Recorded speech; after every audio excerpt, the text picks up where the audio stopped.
The Advisory Committee for the Trump campaign, and the senator from Alabama, Senator Jeff Sessions, joins us this morning. Senator, good to see you. Good to be with you, Tucker. So Russia, very surprisingly, has been at the center of this campaign, really on both sides. Donald Trump has continued to bring up and, in fact, defend Vladimir Putin, and the Hillary people have done their best to convince the country that that's the main reason not to vote for him.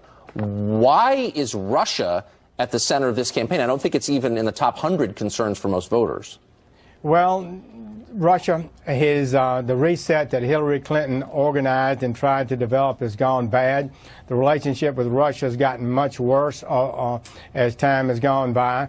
This is a cycle of hostility between the United States and Russia that's very dangerous to the world, very unhealthy. I think Donald Trump is correct to say we have no strategic reason to have this level of hostility with Russia. But if we could make an attempt, somebody that knows how to negotiate could find out if there is a possibility of reaching a more harmonious relationship. It's not going to be a perfect one. Right. We've got to be on guard, and Donald Trump knows it and has said you have to be able to walk away if Russia's not serious. So I think most people would agree with you. Most Americans, I don't think, see Russia as the primary threat that we face long term. And yet in Washington, Putin, who presides over a country whose life expectancy is falling, a pretty poor country, is seen as like the greatest threat to America. Why is that? Why do people in Washington so fear Vladimir Putin? I do think the Obama administration reached out to Russia, and for various reasons that fell apart, and they're now angry, and they're not able to create a new relationship. But for the future of the world, for peace in the world, for nuclear peace, we need a better relationship with Russia than we have. And I'm a cold warrior. I've stood up to the Soviets in every way I could, just to say, but I would say that there is a possibility we can do better, and we need to work at it. Absolutely, and Donald Trump is willing to do that, and I think they're trying to attack him to show that somehow that's not a wise thing to do, and I think it is possible and should be attempted. We'll just have to see how it plays out. So your colleague Ted Cruz endorsed Donald Trump yesterday, and this was really a body blow to the Never Trump people. Here's what Glenn Beck, a great supporter of Ted Cruz, wrote yesterday. Profoundly sad day for me. Disappointment does not begin to describe. Maybe it's time to go to the mountains for a while. Kind of an ominous Facebook posting. Do you think this is the beginning of a bunch of endorsements from Republicans in the Senate of Donald Trump? Yeah, I think we'll see more people do that. You know, Tucker, the classical idea for conservatives is you should vote for the most conservative candidate that's electable. That's the William Buckley idea. And now we have two candidates, and that's Donald Trump and Hillary Clinton. And the gulf is monumental between them. There's no doubt about it. Whether you're talking about judges, more taxes or less taxes, more regulations or less regulations, more government or less government, effective attacks and destruction of ISIS. Those kind of things Donald Trump can get done, will get done, and Hillary Clinton's on the other side. She also, I got to tell you, her immigration policies are absolutely radical. They're to the left of Barack Obama's, and it's really dangerous. She wants to add from 10,000 Syrian refugees this year to 65,000 next year. That is a radical number. There's no way they can be vetted, no way we can assure that they're not involved in these kind of terrorist attacks that we're seeing too many of. Her campaign indicated last week that everyone in the world who wants to come to the U.S. has a right to do that. I don't think most Americans agree. So Trump listens to you. You're one of the few people he listens to. What are you telling him ahead of tomorrow night's debate? Well, he's going to be himself. I got to tell you that. He listens, but I think he's thinking about these issues. He's been thinking about them for a long time. He's a smart man. He knows what he's doing, and I think he will be himself first and foremost. I think he'll be very effective, but Hillary Clinton is a smooth debater. She's a lawyer. She's been involved in learning how to spin these issues and say them just right so it doesn't have any political correctness impact. And so I think it'll be an interesting debate. I think the American people are going to tune in large numbers. And a lot of them because they believe, and I think they're right, that Hillary Clinton's going to try and goad Donald Trump into exploding and becoming intemperate on stage. I assume he's prepared for that. I assume so. I think he's proven that he can talk about issues. He's been doing that day after day after day in detail as he's traveled the country, listening to the people, talking directly to the American people, while I suppose she's been resting up and plotting this debate. But somebody needs to be listening to the American people. Somebody needs to be concerned about their jobs, their wages, the national security, crime and disorder in this country. We need prosperity and growth, not more of the same, and that's what this election is going to turn on. Donald Trump is a man who achieves results. He wants to move forward and accomplish things, not just talk about them. Senator Jeff Sessions, one of the key advisors to the Trump campaign. Senator, it's great to see you this morning. Thanks a lot for coming on. Thank you. Abby Huntsman, ladies and gentlemen. Thank you, Tucker. We do begin with a Fox News alert. 3 gunmen opened fire. To react to 2012 GOP presidential candidate and Fox News contributor Newt Gingrich. Mr. Speaker, nice to see you this morning. What about all this fact-checking? The term fact-checking has been thrown out there during this campaign that, you know what, facts have kind of gone out the window in this campaign. What do you expect from the moderators?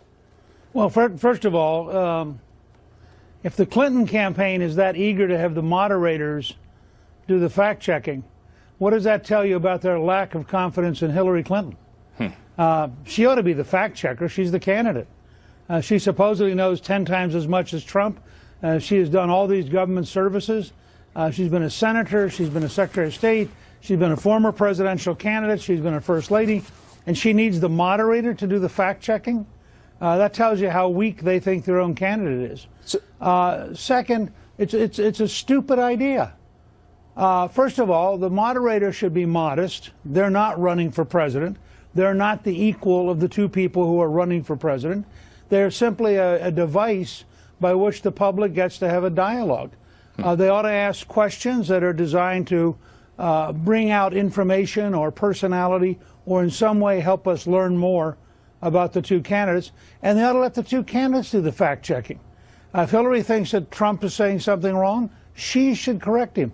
If Trump thinks that Hillary's saying something wrong, he should correct her.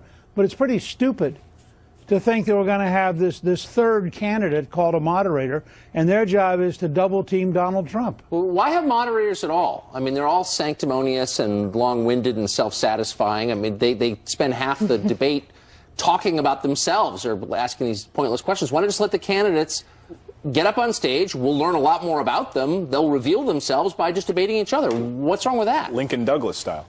Well, I mean, Lincoln and Douglas did that, although they had very long debates, 3 hours. And they had a timekeeper, and that was it. And they also spoke really long. I mean, the first guy, I think, got an hour, then the second guy got an hour, then they each got a half hour. It'd be pretty tricky to get audiences to watch that nowadays. Although people do watch Trump rallies, and he's a little bit like watching one of those debates. I would say that we'd be better off to let the 2 go at each other. And I think it would be fascinating to watch and see what happened. You know, again, you have to assume you have people who've gotten all the way through the nominating process who are pretty smart. They're pretty professional. If they could actually be on a stage without anybody else, maybe a timekeeper.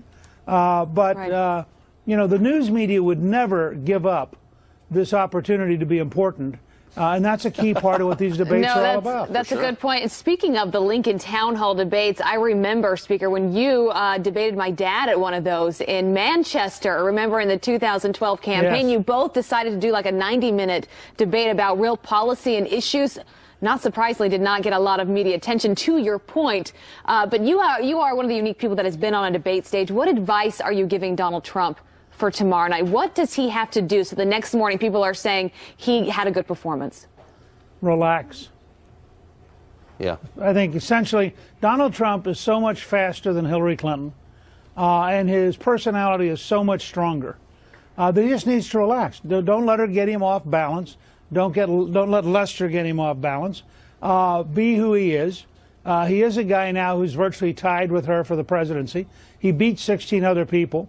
He got the record number of votes for a Republican in the primaries. I think if he's calm and he's relaxed, and my guess is he will be, that he'll be very formidable. And I think she actually is under a much greater burden than he is, because everybody deep down assumes she'll do really well. I mean, if you come out of all of her years of public life and you can't beat Donald Trump, it sort of undermines your argument that he's not presidential. So how do you relax? I mean, this is going to be one of the most widely viewed things ever to happen in human history. What specifically would you tell him to unwind? Take a sauna, have a glass of wine? Like, how do you do that? Yoga? Well, I used to, when I ran, as you know, we had something like 20 debates. And my two key debate coaches were my granddaughter Maggie and my grandson Robert. Maggie told me to smile, so every time I got up, the first thing I do is write a smiley face in Maggie. And Robert, who was at that time, I think, 11, said shorter and clearer. So I'd write that down and to put Robert's name. And I remember one of the debates, Callista and I ended up in the hotel room watching Bridesmaids as a part of our debate prep. And then I tried to always have at least one Diet Coke, so I had that extra energy. That was it. That's pretty good. I love it. Bridesmaids and Diet Coke. That's the key. The family. Here's the number one rule for Trump is simple. It's the same rule as Reagan. Do not over prepare. Don't let your staff fill your head with a bunch of junk you're not going to remember. Be who you are. Stick to big, broad principles that differentiate you from Hillary, and you'll be fine. All right, that's good advice. From one of the great debaters, Newt Gingrich. Thanks a lot, Mr. Thanks Speaker. for being here. Thanks, Good Mr. to see you, Speaker. sir. All right, final preparations underway right now at Hofstra University for tomorrow night's debate. So we scrambled Bill Hemmer for a special Sunday appearance. Hey, Bill. Hey, Bill. Hey, guys. Hempstead has never looked better on a Sunday morning. Morning to all of you. I was just inside the arena. In a moment here, I'll tell you what Fox News alert now. Despite the release of the body cam and dash cam footage of the Charlotte police shooting, the protests continue. Now, some are asking if the left's rhetoric, focusing on what divides the nation rather than what unifies it, encourages anti-police demonstrations. Author and filmmaker of Hillary's America, Dinesh D'Souza, joins us now to discuss. Dinesh, great to see you, as always, here on the show. You know, Donald Trump suggesting that Hillary is partly to blame for this, following this unrest, saying that she supports the idea that cops are, a racist force in the United States. Is he right or wrong? Well, I think he's right, because there is all these situations have a lot of facts that are on the ground that become obscured when you have demonstrators who are generally relying on very limited information. In one of the shooters, the cop was a female. Now, there's a lot of research that shows that females are much more reluctant than males in general to use force. In the North Carolina case, the shooter was African American, as was the victim. And so we have to, on the one hand, we have to sympathize with young African Americans who feel a fear of cops living in the inner city. But on the other hand, we also have to identify with the unimaginable difficulty of being a cop in that difficult environment where your life is constantly at a trigger's edge. President Obama was responding to both what unfolded in Charlotte and Tulsa at the museum's reception yesterday, the African American History Museum in Washington, and he had this to say. We'll get your response. Watch. My hope is that as people are seeing what's happened in Tulsa or Charlotte, may step back and say, I understand. Yeah. I sympathize. I empathize. I can see why folks might feel angry, and I want to be part of the solution as opposed to resisting change. Part of the solution. You know, the criticism on the left has been that they focus, you have Al Sharpton showing up in these areas, or Jesse Jackson coming in and focusing on what divides us. What was the president's, were you surprised by the president's response there? Well, there's a profound one-sidedness, because he wants to empathize in this case with he wants to emphasize with the conditions in the inner cities, but there's also an empathy that needs to be extended to the police, because the police are being thrown in an impossible situation. These are unlivable neighborhoods. By the way, typically neighborhoods that have been created by the Democrats, that are run by the Democrats. Life is very difficult in those places, and it's very difficult to be a cop in those environments. So this understanding has to be a two-way street. You get the sense with Obama that he's talking with one eye closed. Well, we're certainly going to hear more about this tonight at the debate. What do you expect you'll hear from Donald Trump on this tomorrow night?